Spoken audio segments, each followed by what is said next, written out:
मैं कहूँगा कि चिनगारी का खेल बुरा होता है, औरों के घर आग लगाने का सपना सदा अपने घर में खड़ा होता है। पिछले बहुत दिनों से कैप्टन अमरिंदर पंजाब की राजनीति की बजाय हरियाणा को कैसे डिस्टर्ब किया जाए, जो धरने पहले पंजाब में चल रहे थे उनको हरियाणा भेजने का काम उन्होंने किया। और ये केवल मैं नहीं कह रहा हूँ, ये उनकी पार्टी के अध्यक्ष ने ये खुद बयान दिया था। और फिर अब जो उनका बयान आया था इसी 3-4 दिन पहले कि पंजाब की अर्थव्यवस्था ना बिगाड़ो और इसे हरियाणा चले जाओ, इसका मतलब था हरियाणा की अर्थव्यवस्था को आप बिगाड़ो।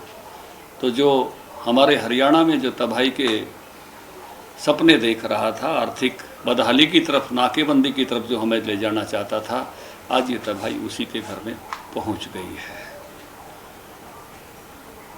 इस प्रकार से कांग्रेस हाईकमान ने आज उनका इस्तीफ़ा लिया है।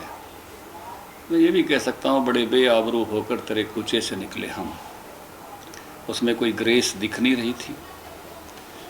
जबरन इस्तीफ़े जैसा माहौल था। वो उनके बाहर आकर जो उनके कमेंट आए हैं कि मेरे सारे ऑप्शन खुले हैं, इसका मतलब उसमें वो रजामंदी और सहमति नहीं थी और उस प्रकार से उनका इस्तीफ़ा हुआ है।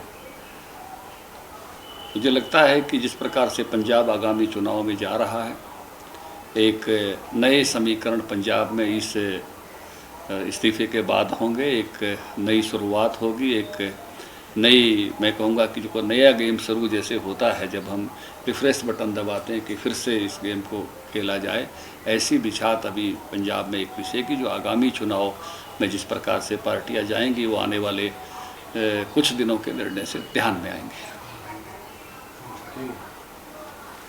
ठीक है। देश भर में प्रदर्शन किए गए, कांग्रेस बीजेपी के कार्यकर्ता आमने सामने आज दिखाई दिए। उन प्रदर्शनों को आप कैसे देखते हैं? और प्रदर्शनों में भी आपके कार्यकर्ताओं के हाथों में बैनर थी, तख्तियाँ थी, कैप्टन साहब इस्तीफ़ा तो हो गया, ये क्रेडिट आप लोगों को तो नहीं जाता है, कांग्रेस हाईकमान को क्रेडिट है सारा? देखिए, घटना, मैं क्रेडिट की लड़ाई पर तो नहीं जाता, लेकिन जैसे मैंने कहा कि जिस प्रकार की भाषा कैप्टन अमरिंदर बोल रहे थे, जिस प्रकार से हरियाणा के 3 करोड़ लोगों की आर्थिक नाकेबंदी की तरफ वो दिशा दे रहे थे, उसके कारण से निर्णय हरियाणा के, तो इस नाते से निर्णय अच्छा हुआ है कि हरियाणा के लोगों की तरफ जिस प्रकार से वो सारा का सारी उस आंदोलन की दिशा बढ़ा रहे थे, जिससे हरियाणा का आर्थिक नुकसान हो रहा था। पहले भी जिन्होंने जो आंदोलन हरियाणा की तरफ सरकाया था, उसके कारण से हमारा सोनीपत, बहादुरगढ़, इन सब जिलों में करोड़ों का नुकसान प्रतिदिन हो रहा है। यहाँ की सारी इंडस्ट्री, चाहे कुंडली की है, चाहे राई की है, चाहे बहादुरगढ़ की है, वो इंडस्ट्री पूरी तरह से तबाह हो गई है।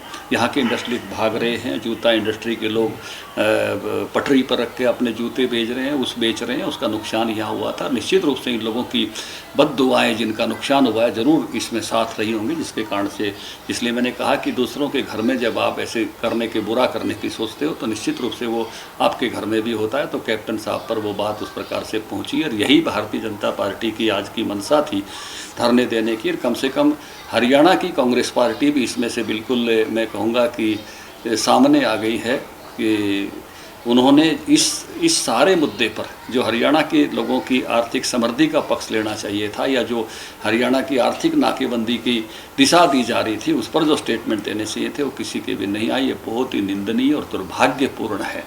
और निश्चित रूप से हरियाणा की जनता ने आज ये मैसेज ले लिया है कि कांग्रेसी, आप देख रहे थे कि 10-10, 20-20 कांग्रेसी आकर, कांग्रेस में कोई, मुझे लगा नहीं कि अब कोई बहुत बड़ा जन समर्थन उनका बचा है, क्योंकि कोई संख्या उनके दफ्तरों पर थी नहीं जो उन्होंने भेजी, तो भी बड़ी बेशर्मी से जिस प्रकार से नारे लगा रहे थे।